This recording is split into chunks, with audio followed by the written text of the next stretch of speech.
আকাশ প্রতিরক্ষা ব্যবস্থাকে আরও শক্তিশালী করতে চীনের তৈরি চতুর্থ প্রজন্মের JF-17 থান্ডার ব্লক 3 যুদ্ধ বিমান ক্রয়ের আগ্রহ দেখিয়েছে বাংলাদেশ।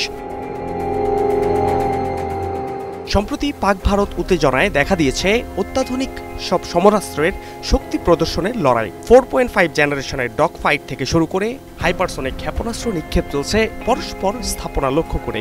সাথে আছে বর্তমান সময়ে মুড় ঘুরিয়ে দেয়া এক ড্রোন হামলা। সব মিলিয়ে ভারত পাকিস্তানের শক্তিমত্তার বিবেচনায় এবার নিজের সমরাস্ত্র সক্ষমতা খতিয়ে দেখার সময় এসেছে বাংলাদেশের। এরই প্রেক্ষিতে আকাশ প্রতিরক্ষা ব্যবস্থাকে আরও শক্তিশালী করতে চীনের তৈরি চতুর্থ প্রজন্মের JF-17 থান্ডার ব্লক 3 যুদ্ধ বিমান ক্রয়ের আগ্রহ দেখিয়েছে বাংলাদেশ। এই যুদ্ধ বিমানকে ভিক্টোরিয়াস ড্রাগন নামেও ডাকা হয়। সম্প্রতি পাক ভারত যুদ্ধে বিমান বা ট্যাঙ্কের বদলে ড্রোনই ছিল প্রধান আক্রমণ ও প্রতিরক্ষার মাধ্যম। চীনের তৈরি বিভিন্ন প্রতিরক্ষা ব্যবস্থাকে কাজে লাগিয়ে পাক ভারত যুদ্ধে এগিয়েছিল পাকিস্তান। চীনের তৈরি এই ভিক্টোরিয়াস ড্রাগন যুদ্ধবিমান আধুনিক প্রযুক্তি ও অস্ত্র ব্যবস্থায় সজ্জিত।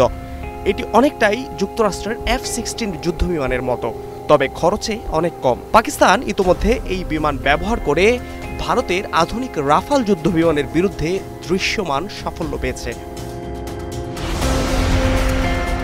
ডিফেন্স সিকিউরিটি এশিয়া জানিয়েছে, প্রাথমিকভাবে বাংলাদেশ 16টি যুদ্ধবিমান কিনতে আগ্রহ প্রকাশ করেছে।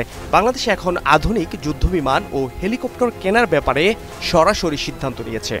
সেই তালিকায় শীর্ষে রয়েছে এই ভিক্টোরিয়াস ড্রাগন জেট। এছাড়া হেলিকপ্টার ও ড্রোন সহ সামরিক শক্তি বাড়ানোর জন্য আরও বড় পরিকল্পনা রয়েছে। প্রশ্ন উঠেছে, কেন হঠাৎ এই সামরিক তৎপরতা? বিশ্লেষকদের মতে এর পেছনে রয়েছে মিয়ানমার ও ভারতের ভূ রাজনৈতিক উত্তাপ। মিয়ানমারের জান্তা সরকারের বর্বরতা ও রোহিঙ্গা সংকটের দীর্ঘসূত্রতা বাংলাদেশের যুদ্ধনীতি বদলাতে বাধ্য করছে। সব মিলিয়ে বাংলাদেশ এখন শুধু আত্মরক্ষার জন্য নয়, বরং যুদ্ধক্ষেত্রে সামরিক শক্তিধর দেশ হিসেবে নিজেকে প্রতিষ্ঠা করতে চায়, বিশেষ করে দক্ষিণ এশিয়ার ভূরাজনৈতিক বাস্তবতায়। Fahad Shahriar, news desk, global television.